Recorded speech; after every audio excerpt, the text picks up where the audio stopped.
हमारी political editor Aditi नागर इस समय हमारे साथ पूरे विश्लेषण के लिए कनेक्टेड हैं। अदिति, जाहिर है सवाल जवाब इस समय सदन के अंदर चल रहे हैं, लेकिन सबसे इंपॉर्टेंट ये है कि विपक्ष जिन मुद्दों को लेकर के सदन में हंगामा करना चाहता था या कर रहा है, उसका माकूल जवाब सरकार की तरफ से दिया गया है, लेकिन स्थिति अभी भी सदन के अंदर अस्पष्ट नजर आती है। देखिए, जब बात राजनीति की होती है तो ऐसी स्थिति में हर जो राजनीतिक दल है वो ये सोचता है कि उसकी जीत हुई है। जी, मैंने सोमवार से लेकर कल तक जब लास्ट अमित शाह ने स्पीच दी थी तब तक मैं हाउस में रह के सारे मैंने बयान सुने, सब तरह के बयान सुने। प्रधानमंत्री नरेंद्र मोदी ने जब संबोधित किया तब भी सुना, और जब अमित शाह ने पहले दिन लोकसभा में बोला तब भी सुना। उसके अलावा भी तमाम सारे आर्ग्यूमेंट सुने। सरकार का पक्ष ये है कि उन्होंने विस्तार से 22 अप्रैल के बाद से लेकर जो उन्होंने सिंधु से सिंदूर तक जो लेकर गए, एक बड़ा नैरेटिव सेट किया उन्होंने कि कैसे सिंधु, सबसे पहले हमने डिप्लोमेटिक स्ट्राइक करी, सिंधु जल समझौते को तोड़ा। वो सिंधु जल समझौता जो कांग्रेस के कार्यकाल में रखा गया था, जिसमें हमारी नदियां, ये प्रधानमंत्री ने एक्सप्लेन किया कि ये वो नदियां थी जो भारत से निकलती हैं, लेकिन उसका पानी 90% पाकिस्तान के पास जाता था। तो वो समझौता जो दबाव में आकर नेहरू ने किया था वो हमने तोड़ा, पहली बात। दूसरी बात ये है कि उन्होंने तमाम तरीके के जो ये कहा, अमित शाह ने अपने भाषण में ये कहा कि पिछले 2005 से लेकर 2011 तक 27 आतंकी हमले हुए, और उस 27 आतंकी हमलों में कम से कम 1000 से ज्यादा लोग मारे गए। लेकिन यूपीए सरकार ने क्या किया? लेकिन जब भारतीय जनता पार्टी की सरकार रही तो बालाकोट भी हुआ, घर में घुसकर भी मारा, और जब पहलगाम का हमला हुआ तो हमने 22 मिनट के अंदर उनके 9 आतंकी ठिकानों को निस्तेनाबूद कर दिया और 100 से ज्यादा आतंकी मारे। सरकार का स्टैंड बात कर रही हूं। सरकार का स्टैंड ये भी था कि जो विपक्ष लगातार कह रही थी कि आपने कुछ भी किया हो लेकिन आतंकियों को नहीं मारा, वो आतंकी जिनकी गोली से 26 लोग मारे गए थे जी। तो आप देखिए कि मंगलवार को अमित शाह ने इस बात का ऐलान किया कि वही तीनों आतंकी, और उनकी शिनाख्त कैसे की गई, उनको ट्रेस कैसे किया गया, कैसे 22 मई से 22 जुलाई तक उनको ट्रेस किया, फिर 22 जुलाई को नेटवर्क मिला, तमाम तरीके की चीजों के बाद उन्होंने डिटेल्ड एक्सप्लेन किया। और उसके बाद उन्होंने ये भी कहा कि वो गोली जिस AK-47 से गोली चली थी वो भी बरामद की गई पाकिस्तान। और फिर सवाल उठता है कि पी चिदम्बरम ने ये सवाल किया कि आप कैसे कह सकते हैं कि वो पाकिस्तान के ही आतंकवादी थे, और इस पर बहुत ज्यादा सवाल उठाए गए सरकार द्वारा। और जो अभी आप शुरुआत में कह रही थी कि सरकार ये कामयाब हुई ये कहने में कि जो नैरेटिव पाकिस्तान का है, जो सवाल पाकिस्तान उठाता है, जो बातें पाकिस्तान कहता है कि हमारे आतंकवादी थे ही नहीं, हम इसमें थे ही नहीं, वही बातें पाकिस्तान कांग्रेस कर रही है। और गृह मंत्री अमित शाह ने यह भी साफ किया कि कैसे उनके पास पाकिस्तान की चॉकलेट्स मिली, वोटर 2 लोगों के वोटर आईडी नंबर मिले। तो तमाम बातों से जाहिर तौर पे इस बात को बताया गया कि पाकिस्तान परस्त वो आतंकी हमला था। और उसके बाद भी अगर आप पाकिस्तान ऐसे बयान दे रहे हैं तो आप पाकिस्तान को बचाने की कोशिश करें। फिर प्रधानमंत्री नरेंद्र मोदी ने तमाम बातें करी और उन्होंने कहा कि दुनिया का कोई भी नेता नहीं है जिसने सीज फायर कराया।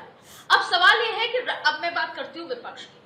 विपक्ष का ये कहना है, पहले लोकसभा की बात कर लेते हैं। प्रियंका गांधी ने उन 26 लोगों के नाम गिन के बार बार भारतीय बताया। इसको लेकर भी बहुत सारे विवाद खड़े होते हैं कि वो भारतीय हैं, वो हिंदू नहीं है। लेकिन अगर कोई मुस्लिम आतंकवादी होता है तो उसको मुस्लिम कहा जाता है कि मुस्लिम्स को टारगेट किया जा रहा है। जब हम किसी आतंकवादी की बात करते हैं, रहीम की बात करते हैं, राम है तो वो भारतीय है, रहीम है तो उसको मुसलमान करके प्रोजेक्ट किया जाता है। तो जाहिर तौर पर सत्ता पक्ष और विपक्ष के बीच में खींचतान चलती रही। लेकिन राहुल गांधी ने जो एक सवाल किया कि अगर इंदिरा गांधी जितनी ताकत है तो आप ये कहिए इस सदन में कि ट्रंप जो कह रहे हैं वो झूठ है।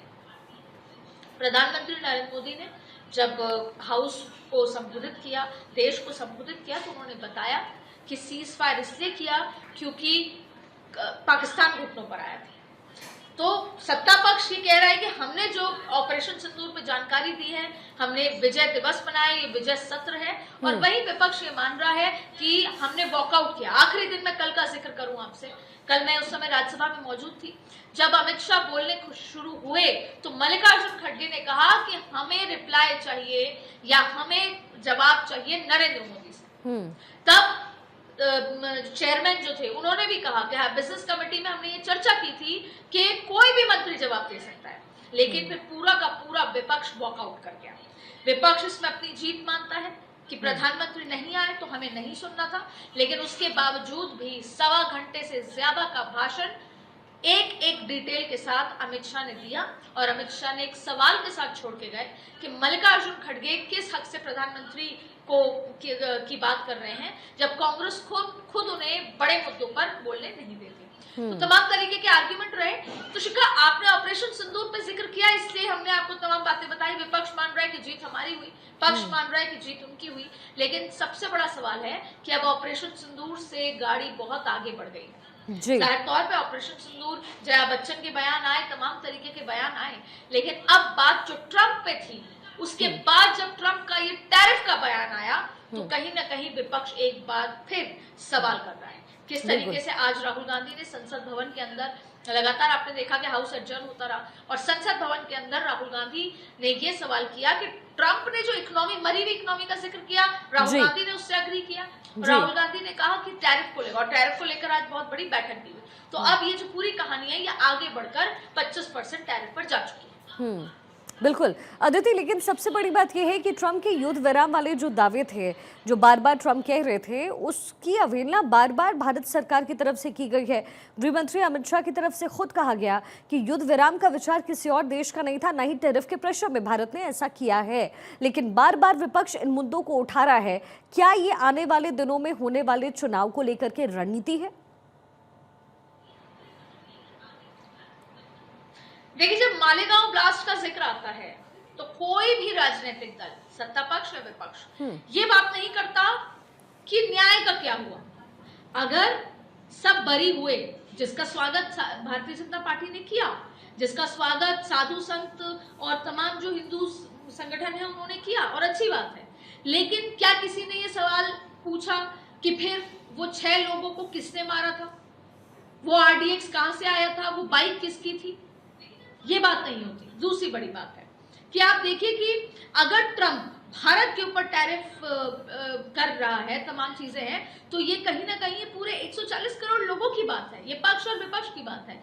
सवाल यही है कि हर एक मुद्दे को राजनीतिक चश्मे से देखा जाता है, और ऑपरेशन सिंदूर में जो विपक्ष बार बार विफलता की बात करता है, ट्रंप के बयानों की बात करता है, वो कहीं ना कहीं यही नैरेटिव सेट करना चाहता है बिहार या बंगाल के चुनाव से पहले कि ये गलत हो रहा है।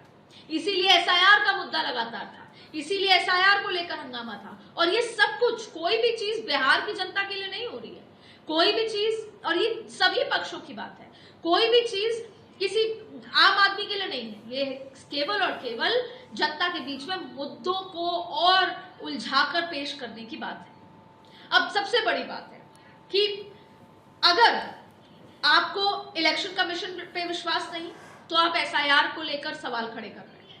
अब आपको यह भी विश्वास नहीं कि अगर गृह मंत्री अमित शाह, जिन्होंने कैबिनेट की शपथ ली है, वो संसद में खड़े होकर अगर कोई ऑफिशियल बयान दे रहे हैं आंकड़ों सहित, तो आप उस पर भी विश्वास नहीं करेंगे। आप ये सवाल करेंगे कि ऑपरेशन महादेव कैसे हुआ, सोमवार को ही क्यों हुआ, और वो आतंकी नहीं थे। आप जम्मू कश्मीर के किसी एक पुलिस सेक्टर के बयान के मुताबिक कि वो लोग नहीं थे, आप अपने सरकार के जो चेहरे हैं, ये जो जितने भी बयान दिए जाते हैं संसद के अंदर, उनको वो रिकॉर्ड रहते हैं, दशकों तक, सालों तक उनका एक रिकॉर्ड रहता है, वो लाइब्रेरी में रहते हैं। तो जाहिर तौर पे विपक्ष की तरफ से सवाल यह है कि ना वो संविधान को मान रहे हैं, ना संसद में कई बातों को मान रहे हैं, जो संवैधानिक तरीके से चुनी हुई सरकार है उनके बयान को मान रहे हैं, उनके आंकड़ों को मान रहे हैं, तो फिर वो किस हद से ये कहते हैं कि आप संसद में आके जवाब दीजिए। अगर वो संसद में आके जवाब देते हैं, तो ना आप उनके आंकड़ों को मान रहे हैं, ना फैक्ट्स को मान रहे हैं। और इसके विपरीत बात यही है कि ट्रंप को लेकर जो सवाल पूछा गया था, विपक्ष ये कहता है कि प्रधानमंत्री नरेंद्र मोदी ने ना ट्रंप का जिक्र किया ना चाइना का जिक्र किया।